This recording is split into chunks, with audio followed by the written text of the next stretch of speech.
वैतरणी नदी के किनारे जीव बड़े परेशान है। अचानक एक नाव आती है और नाव में कुछ नाविक बैठे होते हैं। वो वैतरणी नदी को पार करने के लिए कहते हैं कि भाई जिसने गुरु का मान सम्मान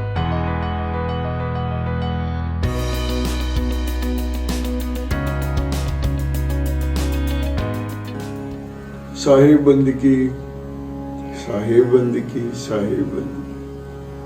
भक्तों, बीजक की 45वीं साखी के साथ हम आपके समक्ष उपस्थित हुए हैं। ये साखी उन अधकचरे गुरुओं के बारे में है जो गुरु को न बना करके स्वयं गुरु बनना चाहते हैं और गुरु बन करके दूसरे शिष्यों का भी भविष्य अंधकार में बना देते हैं।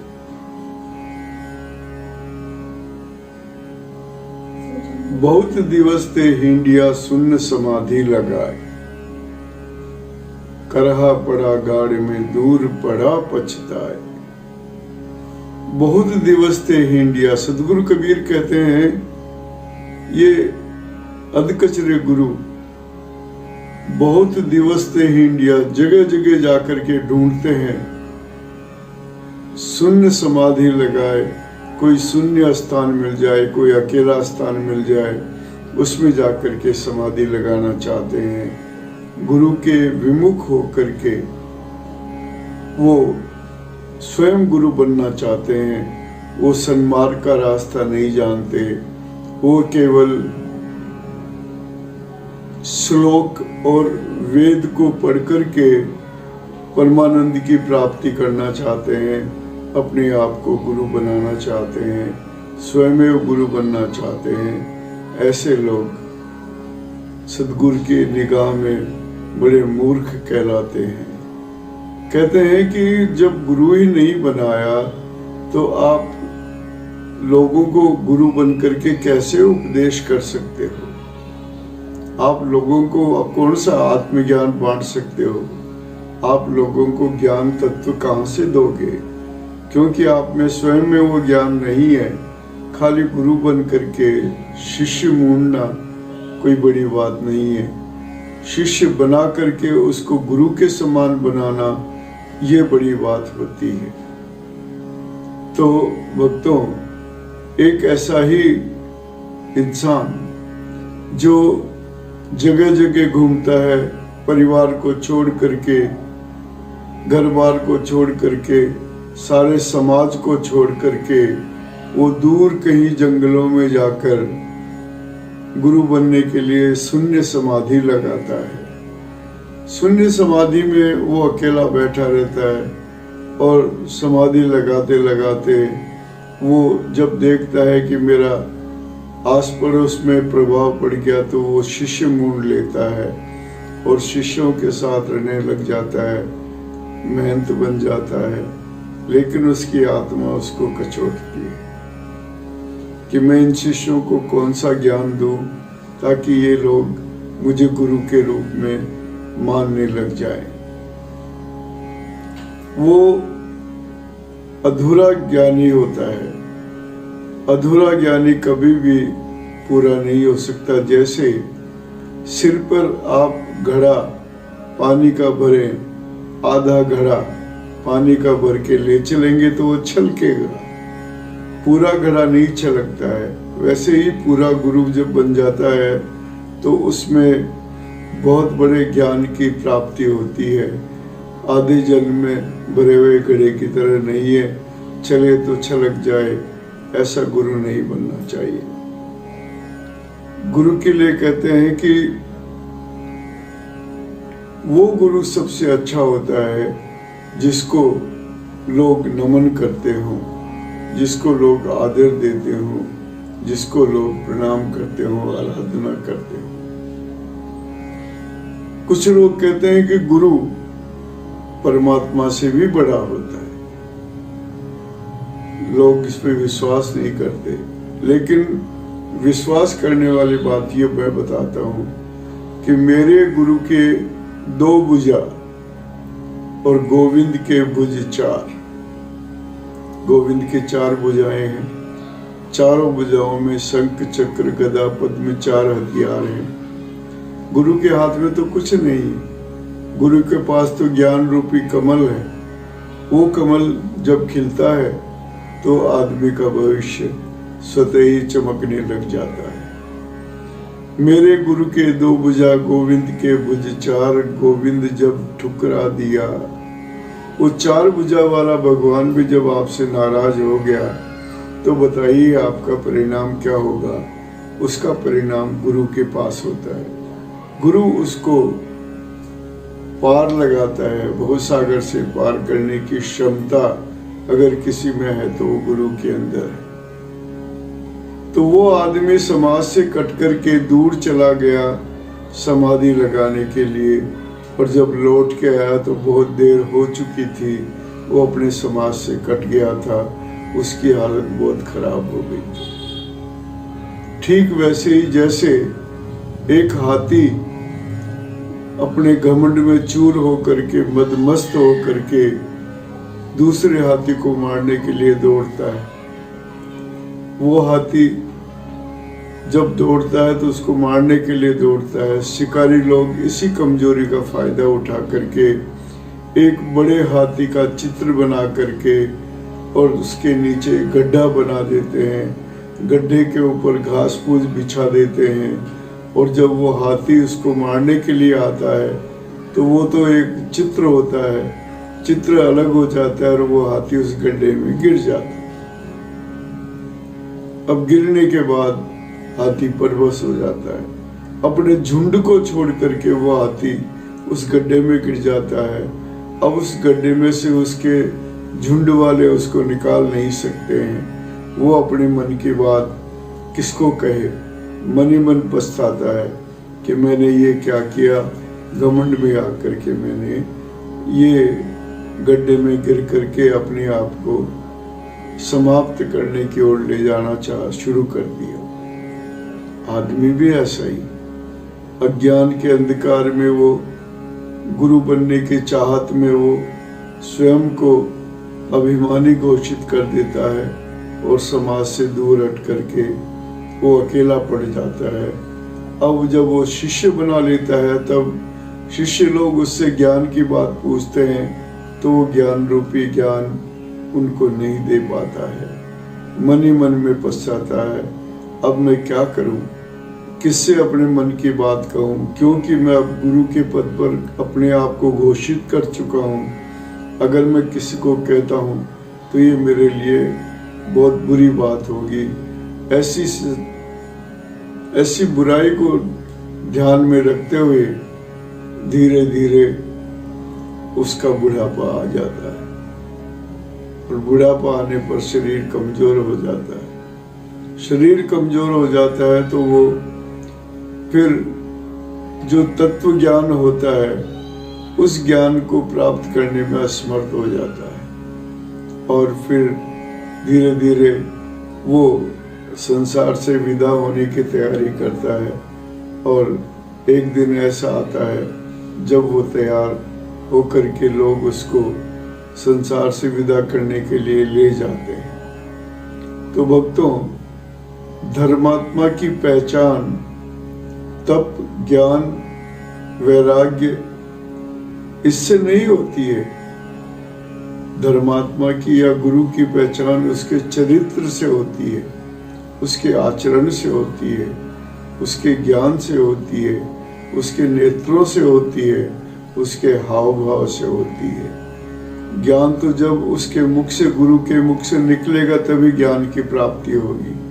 जब तक नहीं बोलता है तब तक वो एक संपूर्ण व्यक्तित्व के रूप में आपके सामने बैठा रहता है। जैसे एक हंस और एक बगुला एक झुंड में रहते हैं, जब तक वो नहीं बोलते हैं तब तक पहचान नहीं कर पाते हैं कि ये बगुला है या ये हंस है। तो ऐसे ही मैं आपको ये कहना चाह रहा था कि आपको गुरु बनाना है तो एक निश्चित समय में खोजिए गुरु को खोज करके पहचानिए और पहचानने के बाद उसको आजमाइए, आजमाने के बाद परखिए और परखने के बाद फिर आप उसको गुरु बनाइए, तब जाकर के आपको अच्छे गुरु की प्राप्ति हो सकती है। कहते हैं गुरु बड़े परमार्थी शीतल जिनका अंग। कितनी अच्छी बात कही है। देखिए, एक संपूर्ण व्यक्तित्व के गुरु की बात बताता हूँ। गुरु बड़े परमार्थी शीतल जिनका अंग, तपत बुझाए पारखी दे दे अपना रंग। रंग से मतलब ज्ञान के छींटे। जिस शिष्य के ऊपर ज्ञान रूपी छींटा लग जाता है, उस शिष्य का भला होने में देर नहीं लगती है। तपत बुझाए पारखी, पारखी के प्रश्नों को तपत कहते हैं, वो अग्नि। पारखी जो प्रश्न करता है उसका वो बड़े शीतल स्वभाव से जवाब देते हैं। तपत बुझाए पारखी दे दे अपना रंग। अपनी विद्वता के हिसाब से उसको रंग दे करके, उसको संतुष्ट करके, उसको गुरु के प्रति आसक्त करके, उसकी सारी शंकाओं को दूर करके वो स्वयं एक गुरु का उत्तरदायित्व तो पूरा करते हैं। ऐसे गुरु को मनाना चाहिए। ये अधकचरे गुरु गुरु की महिमा को क्या जाने। गुरु की महिमा अनंत है। गुरु की महिमा को जानने के लिए आपको बहुत मेहनत करनी पड़ती है। कबीर वो नर अंध हैं जो गुरु को कहते और। कबीर वो नर अंध हैं जो गुरु को कहते और। अरे जग रूठे तो ठोर है, पर गुरु रूठे नहीं ठोर। गुरु नहीं रूठना चाहिए। सारा संसार भी अगर रूठ जाता है तो एक आसरा आपको गुरु का मिलता है, और उस आश्रय पर आप सारा संसार रूठ जाए तो उसकी परवाह नहीं करना। लेकिन जिसका गुरु ही रूठ जाए, जो गुरु की परवाह नहीं करे, उसके लिए संसार में कोई जगह नहीं है। ये मेरा दृढ़ विश्वास है। इसलिए गुरु के ऊपर जरूर ध्यान दीजिए। एक बहुत ही अच्छी कहावत है, बिना गुरु के ज्ञान बिना फिर गोत्या खाए।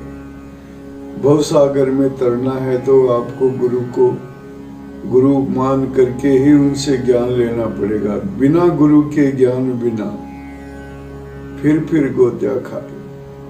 गरुड़ पुराण के अंदर एक छोटा सा आख्यान आता है।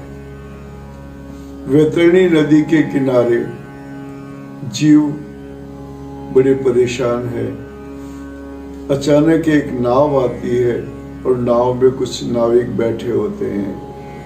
वो वैतरणी नदी को पार करने के लिए कहते हैं कि भाई, जिसने गुरु का मान सम्मान किया है, जिसने गुरु की सेवा की है, जिसने दान पुण्य किया है, जिसने गरीबों की सेवा की है, जिसने सत्संग में जाकर के जो पुण्य कमाया है, वो आदमी हमारी नाव में आके बैठे। बाकी लोग नाव में नहीं बैठ सकते हैं। हम उनको वैतरणी नदी से पार कर देंगे।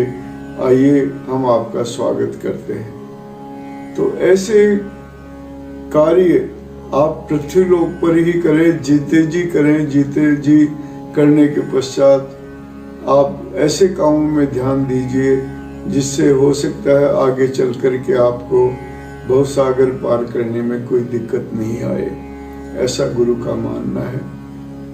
देखा किसी ने नहीं है, लेकिन अगर विश्वास करना है तो फिर विश्वास को अपना मजबूत हिस्सा मान करके आप गुरु के कथनानुसार वैतरणी नदी पार करने के लिए ऐसे पुण्य के कार्य करें, गुरु की सेवा करें, तन मन धन से उनको समर्पित हो जाएं, तब जाकर के गुरु आपको भवसागर से पार कर सकता है। कहते हैं गुरु बनाने में आदमी को देर नहीं करनी चाहिए, क्योंकि देर करेंगे तो फिर वो बुढ़ापा आ जाएगा। बुढ़ापे के बाद में आपकी काया निश्चल हो जाएगी, आपके हाथ पांव ढीले हो जाएंगे, आपके सोचने का तरीका कम हो जाएगा और आप धीरे धीरे अस्मृता की ओर जाएंगे। सदगुरु ने कहा, इस काम को करने के लिए काल करे सो आज कर, आज करे सो अब। पल में प्रलय होएगी तो फिर करेगो कब। सदगुरु कहते हैं अच्छे काम के लिए कभी बहाना नहीं करना चाहिए। अच्छे काम के लिए कल पे मत छोड़ो। आप जो करना है वो आज ही कर लो, कल न जाने होगा कि नहीं होगा। इस बात को ध्यान में रख करके मैं आप सभी से यही प्रार्थना करता हूँ, गुरु बनाने के लिए समाज से बने रहिए, समाज से दूर मत जाइए, गुरु बनाइए और प्रसन्नता पूर्वक गुरु के चरणों में अपना जीवन संवारिए, सजग बनिए, ज्ञानी बनिए और जैसा गुरु कहता है उनकी आज्ञा में चलिए। इतना ही मेरा आपसे निवेदन है। आइए शब्दार्थ के ऊपर ध्यान दें। तो बहुत दिवस थे हींडिया।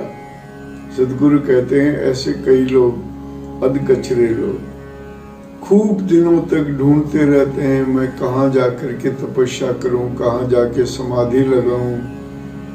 बहुत दिवस थे हींडिया, सुन समाधि लगा और फिर वो जंगलों में, पर्वतों में, गुफाओं में कहीं जाकर के शून्य समाधि लगाते हैं। लेकिन वो समाधि तत्व ज्ञान के अभाव में कोई फल देने वाली नहीं होती है। पहले तत्व ज्ञान को प्राप्त करो, आत्मज्ञान को प्राप्त करो, परम तत्व को प्राप्त करो, तब जाकर के आपकी समाधि आपको फलदायक सिद्ध हो सकती है। तो मैं आपको जो कहना चाह रहा था ये था कि जो समाधि आप लगा रहे हैं उस समाधि को आप जल्दी से जल्दी पूरा करने के लिए अग्रसर हो जाइए और जो आपको दिक्कत आती है वो गुरु के पास पूछिए, गुरु को बताइए। करहा पड़ा गाड़ में दूर पड़ा पछताए। बहुत दिवस थे हींडिया शून्य समाधि लगाए, करहा पड़ा गाड़ में दूर पड़ा पछताए। क्योंकि लेट होने से जिस तरह हाथी खड्डे में जाके गिर जाता है, वैसे ही ऐसे अधकचरे लोगों का भविष्य भी अंधकार में हो जाता है और उनके पास सिवाय पछताने के अलावा कुछ भी नहीं, शेष नहीं रहता है। तो आइए भक्तों, हमने आपको 45 विसाखी के माध्यम से अधकचरे गुरुओं की परिभाषा बड़े विस्तार के साथ बताई है, गुरु महिमा भी आपको बताई है। तो गुरु महिमा के बारे में मैंने जो कुछ कहा वो तो बहुत ही संक्षेप में कहा है। गुरु महिमा को अगर वर्णित करने लग जाएं तो मैं समझता हूँ इसके समय की कोई सीमा तय नहीं हो सकती है। इतने गुरु महिमा के विचार बीजक के अंदर भरे हुए हैं, जिनको समय समय पर हम आपको बांटते रहेंगे, आपको समझाते रहेंगे। आइए, इस बारे में अगर आपको कोई विचार जानने हैं तो आप कमेंट बॉक्स में जाइए, अपने विचार रखिए। तब तक हम आपसे विदा लेते हैं। साहिब बंदगी, साहिब बंदगी, साहिब बंदगी।